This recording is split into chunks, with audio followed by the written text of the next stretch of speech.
Hi, Telugu మిత్రులకి స్వాగతం. Market ఈరోజు కూడా డిసైసివ్గా ఒక 100 పాయింట్ల పైగా 150 పాయింట్లకి దగ్గరలో రికవర్ అయింది.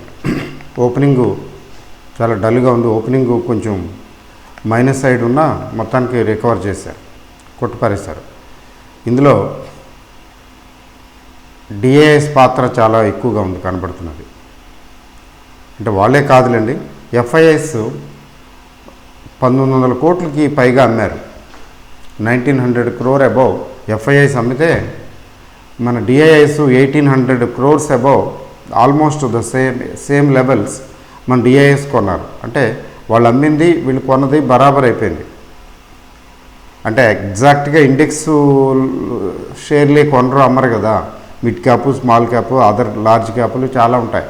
బట్ జస్ట్ ఊరికే రఫ్ ఐడియా కోసం తీసుకున్నట్లయితే వాళ్ళు ఎంత అమ్మారో వీళ్ళు దాదాపు అంత కొన్నారు.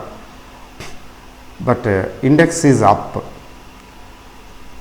అంటే ఇండెక్స్ ప్రత్యేకించి స్పెషల్గా ఫోకస్ పెట్టి ఇండెక్స్ షేర్లు కొన్నట్టుగా అనిపిస్తున్నది కదా. ముఖ్యంగా ఇవాళ చూడండి, రిలయన్స్ గట్టిగా లేపేశారు పైకి.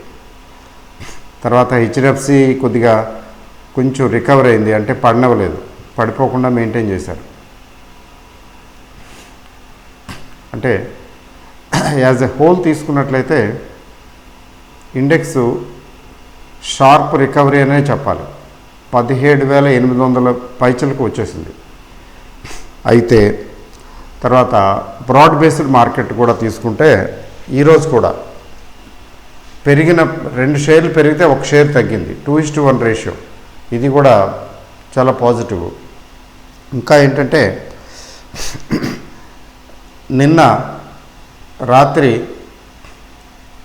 నాస్డాక్ అంటే అమెరికన్ మార్కెట్ భయంకరంగా పడిపోయింది. అంటే 2%కి పైగా తగ్గింది. 2% ఈజ్ నాట్ ఎ జోక్. 2% పైగా తగ్గింది అంటే దగ్గర 300 పాయింట్లు తగ్గింది. బట్ ఈరోజు అయితే స్లైట్గా పాజిటివ్ ఓపెనింగే, స్లైట్గా ఉంది పాజిటివ్ ఓపెనింగ్. ఒక 50 పాయింట్లు కనబడుతున్నది. అక్కడి నుంచి పై రికవరీ వైపు వెళుతుందా లేకపోతే మళ్ళీ పడేస్తారా, that we don't know. But steep fall లాగా షార్ప్ రికవరీ మాత్రం ఏమీ కనిపించడం లేదు. చూద్దాం ఏమవుతుందో, రేపు తెలుస్తుంది నాస్డాక్ అమెరికన్ మార్కెట్ గురించి. బట్ అయితే ఈరోజు యూరోపియన్ మార్కెట్స్ కొంచెం పాజిటివ్గానే ఉన్నాయి. తర్వాత అంటే దెర్ ఈజ్ ఎ రికవరీ. తర్వాత ఏషియన్ మార్కెట్స్ మాత్రం స్టిల్ డల్. ఏషియన్ మార్కెట్స్ ఏమీ స్ట్రెంగ్త్ కనిపించడం లేదు. జపనీస్ మార్కెట్ అయితే నిక్కే 28,000, అంటే 30,000 నుంచి 30,800 దగ్గర 900కి వెళ్ళిపోయింది. 28,000 చిల్లర, అంటే 2,000 పాయింట్లు పైగా కొట్టేసింది ఈ మధ్యకాలంలో. మిగతా కూడా అంతే, అన్నీ అలాగే ఉన్నాయి. తైవాన్ కొంచెం ఇంప్రూవ్ అయినట్టు కనిపిస్తున్నది కానీ but there is no strength. Asian markets continue to be dull అండి. మీరు చూడండి, లాస్ట్ 1 month చూడండి కావాలంటే ఏషియన్ మార్కెట్స్లో ఎక్కడా చలనం లేదు, పెద్ద యాక్టివిటీ కనిపించడం లేదు. యూరోపియన్ మార్కెట్స్ కూడా యావరేజే. American markets are down. American markets చెప్పాలంటే డౌన్ అని చెప్పాలి. యూరోపియన్ మార్కెట్స్ కూడా డౌనే కానీ కొంచెం okay. Stand alone Indian markets are up. అది కాకుండా రికార్డ్ లెవెల్లో వెళుతున్నాం మనం. 17,800 రికార్డ్ లెవెలే. అయితే caution is required, caution is advised. కొంచెం కాషస్గా ఉండాలి. మరి యూఫోరిక్గా ఓవర్ బుల్లిష్గా వెళ్ళిపోకూడదు మనం. ఎందుకు వెళ్ళిపోకూడదంటే గ్లోబల్ మార్కెట్స్ బాగాలేవు. తర్వాత డాలర్ ఈజ్ అప్. డాలరు 73 రూపాయలు దగ్గరగా వెళ్ళి 73 రూపాయలు రేంజ్ నుంచి రూపాయిన్నర పెరిగింది దాదాపు విదిన్ ఎ మంత్. 74.5 ఆ రేంజ్లో వచ్చింది. మార్కెట్ ఈరోజు పెరిగింది కదా, నిన్న మొన్న కూడా ఓకే కదా, నిన్న కూడా రికవర్ అయింది కదా. మార్కెట్ రికవర్ అయినా డాలర్ రికవర్ అవటంలా. అంటే రూపీ రికవర్ అవ్వటం లేదని చెప్పాలి. అంటే డాలరు తగ్గటం లేదు. వాట్ ఐ మీన్ అంటే డాలర్ కొంచెం పైకి పెరుగుతూనే ఉంది. అంటే ఇండియన్ మార్కెట్ పెరుగుతుంటే డాలర్ పెరగటం అనేది కొంచెం జాగ్రత్తగా ఆలోచించాల్సిన విషయం. బట్ మార్కెట్ తగ్గితేనో ఇంకా స్పీడ్గా పెరుగుతుంది కదా డాలరు. అది అయితే రిస్కీ ప్రపోజిషన్ ఏంటంటే oil is all time high. 2014 తర్వాత ఇంత పీక్లోకి ఎప్పుడు వెళ్ళాల. 2014 తర్వాత మీరు ఊహించండి, దాదాపు 8 సంవత్సరాలు 7 సంవత్సరాలు లాస్ట్ 7 ఇయర్స్లో ఇది ఆల్ టైమ్ హై. 2014 తర్వాత ఇంత పైకి ఏది రాల డాలర్, అది ఆయిల్. అయితే ఆయిల్ రేట్లు పెరగటం ఎప్పుడు ఏ విధంగానూ శ్రేయస్కరం కాదు ఇండియాకి, మనకు అందరికీ తెలిసిన విషయం. ఇన్ఫ్లేషన్ పెరిగిపోతుంది గట్టిగా. ఈసారికి ఆర్బీఐ వారు, ఇప్పుడు ఆర్బీఐ క్రెడిట్ పాలసీ ఉంది కదా, 8వ తారీఖు అనుకుంటాను, ఆర్బీఐ వారు బహుశా రేట్లు పెంచకపోవచ్చు, మెయింటైన్ చేయొచ్చు. బట్ స్టిల్ ఇట్లా ఆయిల్ ప్రైసెస్ కన్నా ఇట్లా ఫర్మప్ అయితే పైనే ఉంటే దాని పర్యవసానం ఏంటంటే నెక్స్ట్ క్వార్టర్లో ఇంట్రెస్ట్ రేట్లు పెంచడానికి ప్రయత్నిస్తే, ఎందుకంటే ఇన్ఫ్లేషన్ పెరిగితే కొంచెం ఇబ్బందే కదా, ఆర్బీఐ కెనాట్ సపోర్ట్. అలా చూస్తూ ఊరుకుండలేదు. ఆ ద్రవ్యోల్బణం అంటే ఇన్ఫ్లేషన్ పెరుగుతూ ఉంటే అలా చూస్తూ ఉండలేదు. It has to take corrective action. మళ్ళీ కథ మామూలే, అక్కడి నుంచి కొంచెం ఇబ్బందే. అదొకటే మనం చెక్ చేసుకోవాలి. ఇన్ఫ్లేషన్ పెరిగిపోతుందా అంటే పెరుగుతుంది న్యాచురల్గానే. ఇది మనకి క్రూడ్ ధరలు పెరిగి పెట్రోల్ ధరలు పెరిగితే that influences the inflation rates in India. అది ఎప్పుడు ఉండేది. కాబట్టి అదైతే అన్ఫార్చునేట్లీ డాలర్కిను ఆయిల్కిను ఇన్వర్స్ రిలేషన్ ఉండాలి. డాలర్ పెరిగితే ఆయిల్ తగ్గాలి, ఆయిల్ పెరిగితే డాలర్ తగ్గాలి. బట్ అన్ఫార్చునేట్లీ డాలరు తర్వాత క్రూడ్ ధర రెండూ పెరుగుతున్నాయి. రెండూ పెరగటం అనేది మనకి డబుల్ ఇంపాక్ట్, డబుల్ హిట్. అంటే మధ్యలాగా ఇటువైపు అటువైపు రెండు వైపులా వాయింపుడే. డాలర్ పెరుగుతూ వాయించేస్తున్నది, ఇటు క్రూడ్ పెరుగుతూ వాయించేస్తున్నది. అంటే అక్కడ ₹1 పెరిగితే దాని ఇంపాక్ట్ మన మీద 80 పైసలు 90 పైసలు ఉంటుంది ఇండియన్ రూపీ మీద. More Indian rupees have to be given. ఇదొక్కటి కొంచెం జాగ్రత్తగా ఉండాలి. అయితే ఏంటంటే విశేషం ఏంటంటే మనకి ఐపీఓస్ నిన్న అనుకున్నాం కదా, నిన్నటి వీడియో చూసే ఉంటారు. ఐపీఓస్ దగ్గర 20,000 కోట్లకు ఉన్నాయి కదా. దానివల్ల ఏంటంటే అదొకటి, తర్వాత government is also very particular. Divestment season అది, డైవెస్ట్ చేయాలి. అందువల్ల ఏంటంటే డిఐఎస్ పడినవరు సాధ్యమైనంత వరకు మెయింటైన్ చేస్తారు. అంటే ఓవరాల్గా మార్కెట్ని పడినవ్వకపోవచ్చు, అదొకటే. బట్ ఆర్టిఫిషియల్గా అట్లాగానే మెయింటైన్ చేస్తే, పడకుండా మెయింటైన్ చేస్తే ఎప్పుడో దబ్బును పడిపోతుంది కదా, కొంచెం ఎక్కువగా పడిపోతుంది కదా, సస్టైన్ అవ్వదు కదా. ఆర్టిఫిషియల్గా చేసింది ఏది సస్టైన్ అవ్వదు. అదొక్కటే కొంచెం జాగ్రత్తగా చూసుకోవాలి. మార్కెట్లు మాత్రం పడినవ్వటం లేదు.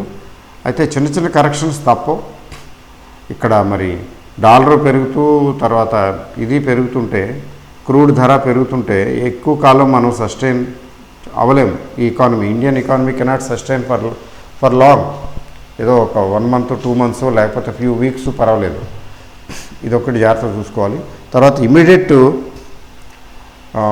షార్ట్ టర్మ్ ట్రెండ్ తీసుకున్నట్లయితే బుల్లిష్గానే ఉంది కదా market. But at the same time మళ్ళీ 17,900 రేంజ్కి వచ్చేటప్పటికి మళ్ళీ ఉతికేయచ్చు.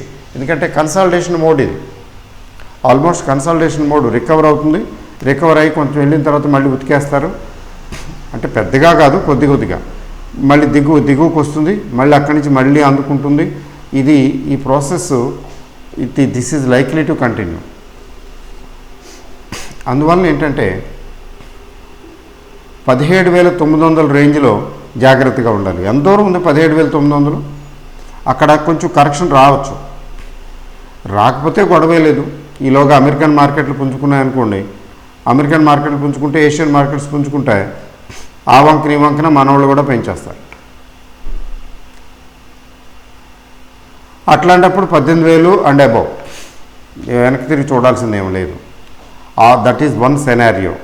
నెక్స్ట్ ప్రాబబిలిటీ, నెక్స్ట్ పాసిబిలిటీ ఏంటంటే 17,900 రేంజ్కి రాగానే మళ్ళీ కొంచెం సెల్లింగ్, అక్కడి నుంచి మళ్ళీ ప్రాఫిట్ బుకింగ్ స్టార్ట్ అవ్వచ్చు. అందువల్ల ఏంటంటే this level is okay, but 17,900 లెవెల్స్లో మాత్రం కొంచెం ఫ్రెష్ బయింగ్ అవాయిడ్ చేయటం మంచిది.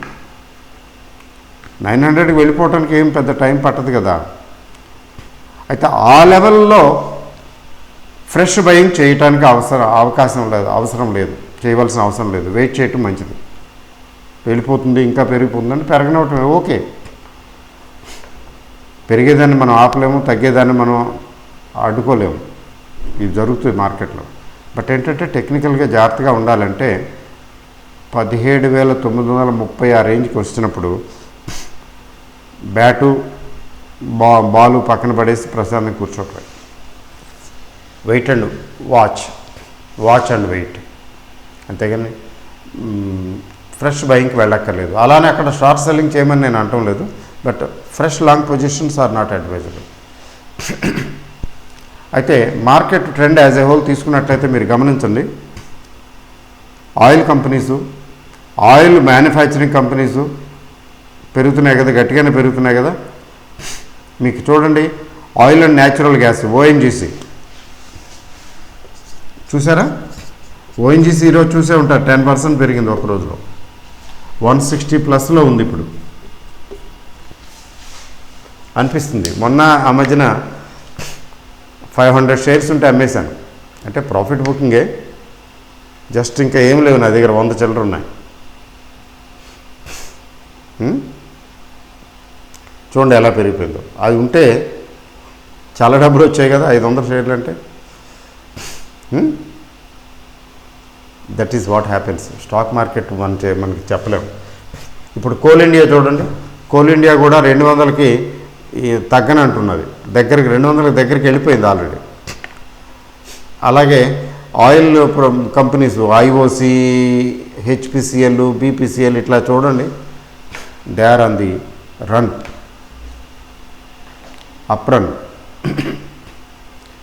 ముఖ్యంగా పిఎస్యూస్ పెరుగుతున్నాయి.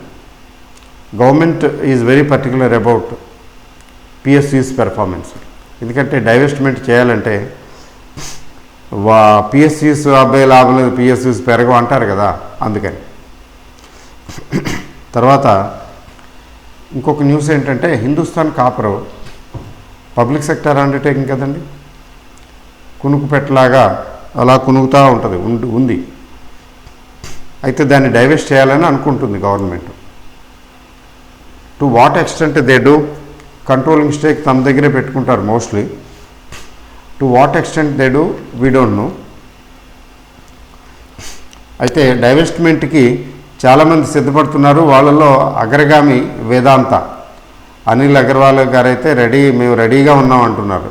అంటే బాల్ అట రాగానే క్యాచ్ పట్టుకోవడానికి రెడీగా ఉన్నామని.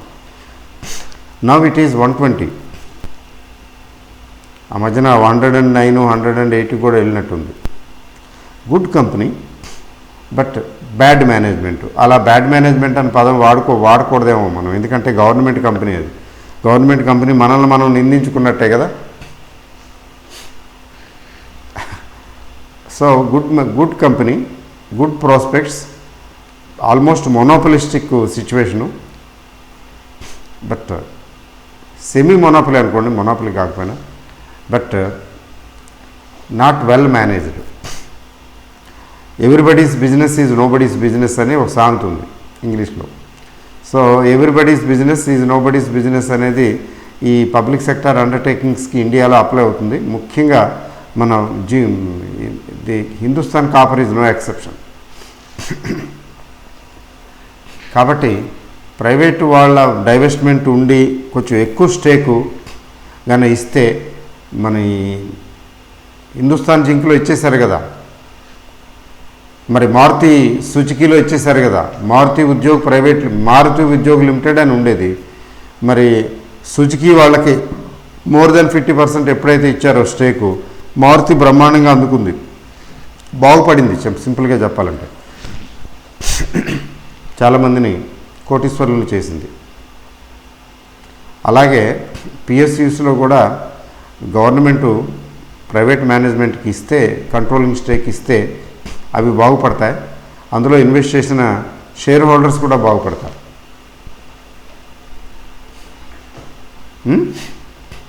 ఇది నా అభిప్రాయం.